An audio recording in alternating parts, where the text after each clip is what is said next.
నమస్తేనా. నమస్తే. సో మహేష్ బాబు గారి పైన ఈడీ కేసు అయితే పడ్డది. అట్లానే అల్లు అర్జున్ గారి పైన స్టూడెంట్స్ కొంతమంది కంప్లైంట్ ఇచ్చారు. వాళ్ళు చేసిన యాడ్స్ ప్రభావం తాలూకు అనమాట. అయితే వాళ్ళకి అంత డబ్బులు వస్తున్నాయి కదా, సినిమాకి 100 కోట్లు తీసుకుంటారు కదా, ఇంకా ఆ యాడ్స్ చేస్తే ఏం సంపాదిద్దామని, అంటే కనీసం మంచి మెసేజ్ కూడా కానీ యాడ్స్ ఇచ్చి వాళ్ళు ఏం చేద్దామని ఆ కాంట్రవర్సీలు ఎందుకు ఇరుక్కుంటున్నారు? ఇది కాంట్రవర్సీ అంటే నేను ఒక మాటలో చెప్తానన్న, అడ్వర్టైజ్ ఇవ్వడం తప్పు కాదన్న. కానీ అడ్వర్టైజ్మెంట్ ఇచ్చేటప్పుడు దానికి అవతల వ్యక్తి కస్టమర్లు కానీ అవతల ఆడియన్స్ కానీ ఇంకొకరు కానీ అది ఆలోచించాలి. ఇతను కూడా ఏం చేయాలంటే డాక్యుమెంట్ మీద సైన్ చేసేటప్పుడు మీరు నిరంతరం కొనసాగుతారా, నిరంతరం మంచిగా ఇస్తారా అనేది. ఇప్పుడు మహేష్ బాబు గారికి ప్రాపర్టీస్ కానీ ఇప్పుడు దాదాపు కొన్ని పదుల రకాలైనటువంటి అడ్వర్టైజ్మెంట్ మహేష్ బాబు గారు ఇస్తున్నారు.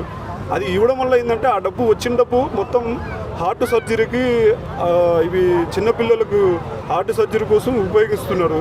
తన కూతురు అయినటువంటి ఆమె సితారా కూడా మంచిగా యూజ్ చేస్తుంది.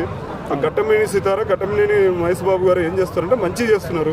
So coming to Allu Arjun గారు కొన్ని 100 కోట్లు తీసుకుంటున్నా కూడా అడ్వర్టైజ్మెంట్ ఎందుకు చేస్తున్నారంటే వాళ్ళకు ఒక క్రేజ్ ఉంది.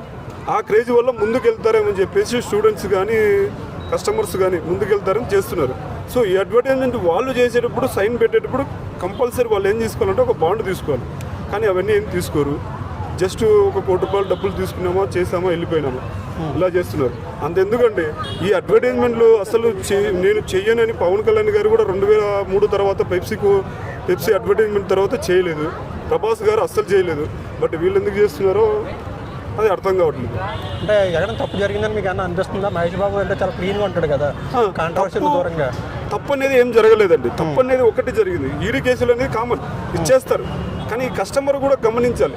ఒక ప్రాపర్టీ కొనేటప్పుడు అవతల ఉన్నటువంటి అదేమంటారు రియల్ ఎస్టేట్ సంబంధించి ఆ కంపెనీ కూడా మంచిదే కాదని గూగుల్లో సెర్చ్ చేసో లేకపోతే 10 మందిని కనుక్కొని అక్కడ వెళ్ళి ఆ కంపెనీ దగ్గర ఉందా లేదా ఆఫీస్ అని ఎత్తుకులాడి సెర్చ్ చేసి చుట్టుపక్కల రౌండప్లో అంతా వీళ్ళని కనుక్కొని ఓకేనా ఈ ప్రాపర్టీస్ మాకు వస్తుందా, రేపు పొద్దున ఫ్యూచర్లో ఎలాంటి ఇబ్బంది లేదా అని కనుక్కోవాలి. ఇంకోటి ఇది అసలు స్టార్ ఇమేజ్ ని డ్యామేజ్ చేసే ప్రయత్నం చేస్తున్నారు అనుకోవచ్చు పక్క. అంటే ఏం లేదన్న, స్టార్ ఇమేజ్ అనేది దెబ్బతినడానికి ఇది ఒక రకమైనటువంటి అనుకోవచ్చు. స్టార్ ఇమేజ్ ఎలా దెబ్బతింటుందంటే ఎప్పుడైతే వాళ్ళు చేసినటువంటి ఆ అడ్వర్టైజ్మెంట్ కానీ ఏమంటారు అలాంటి ప్రాపర్టీస్ కానీ అలాంటి అడ్వర్టైజ్మెంట్లు సంబంధించి ఆ కంపెనీ చేసినటువంటి మోసం కానీ వల్ల వీళ్ళకి చెడ్డ పేరు వస్తుంది.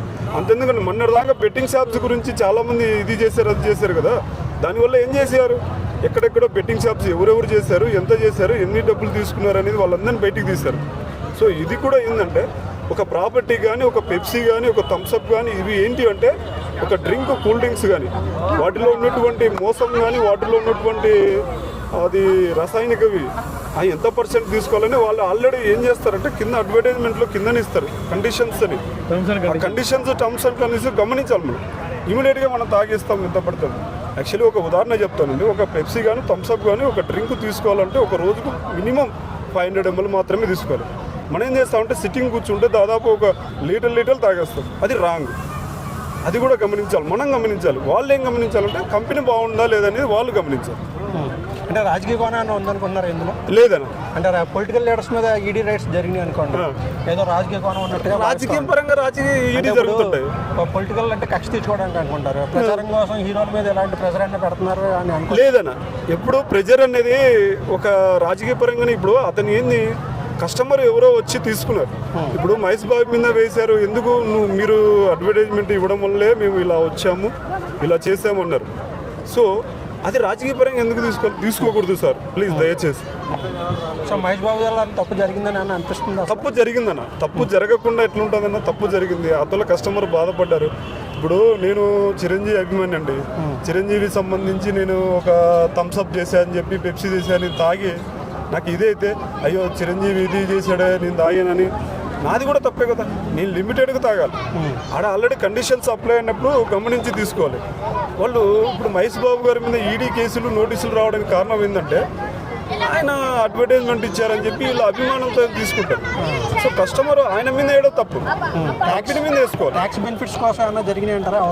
నాకు ఐ డోంట్ నో, అవన్నీ నాకు తెలియదు. నాకైతే ఒకటే చెప్తారు, ట్యాక్స్ బెనిఫిట్లు ఎలాంటి లేవు. అడ్వర్టైజ్మెంట్ చేయడం వల్ల ఏంటంటే కస్టమర్లు కానీ ఆడియన్స్ కానీ ఏమవుతారంటే అట్రాక్ట్ అయినప్పుడు ఏం చేస్తారంటే వెళ్ళి కొనాలన్న ఆతృత ఎగ్జైట్మెంట్ అనేది లోపల నుంచి పుట్టుకొస్తుంది. అలాంటి టైంలో ఏం చేయాలంటే టక్కున పోయి కొనాలి. ఓకే మంచిది ప్రాపర్టీ. ఇప్పుడు సూర్య డెవలపర్స్ అనేది ఒకటి ఏదో చెప్పారు, దానివల్ల ఏంటంటే సూర్య ప్రాపర్టీస్ డెవలపర్స్ అనేది జరిగింది.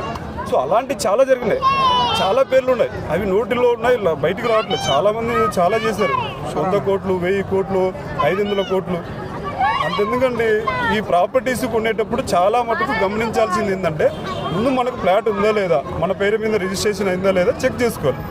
ఇలాంటి చెక్ చేసుకుండా ఒరే ఫ్లాట్ ఉందంట కొనేద్దాం, ఇక్కడ రిజిస్ట్రేషన్ చేయించుకున్నాం అని చేయించుకుని అమౌంట్ అంతా కట్టేసుకుంటారు. అక్కడ పోతే ఫ్లాట్ ఉండదు, నీ పేరు మీద ఉండదు. ఒకవేళ నీ పేరు మీద ఉంటే ఆల్రెడీ ఇంకొక పేరు మీద ఉంటుంది. సో ఏంటంటే రియల్ ఎస్టేట్ అనేది చాలా మటుకు ఒక రాజకీయ పరంగా ఉంటుంది, రాజకీయంగా ఒక ట్రిక్కులుగా ఉంటుంది. సో గమనించాలి. మనమైనా ఒక అంగట్లో కిరాణా కొట్లో ఏం కావాలంటే మన పచారీ కొట్లోకి వెళ్ళినప్పుడు ఒక లిస్ట్ రాసుకొని తీసుకెళ్ళి వెళ్తాం. మన దగ్గర ఎప్పుడు ఇంకొక దగ్గర కొనాలి, ఇదే అంతే. మన దగ్గర మోసం జరిగితే ఇంకొక దగ్గరికి వెళ్ళాలి, అంతే. దగ్గర అన్ని కంపెనీలు మోసం అని అనుకోకూడదు. ఓకే.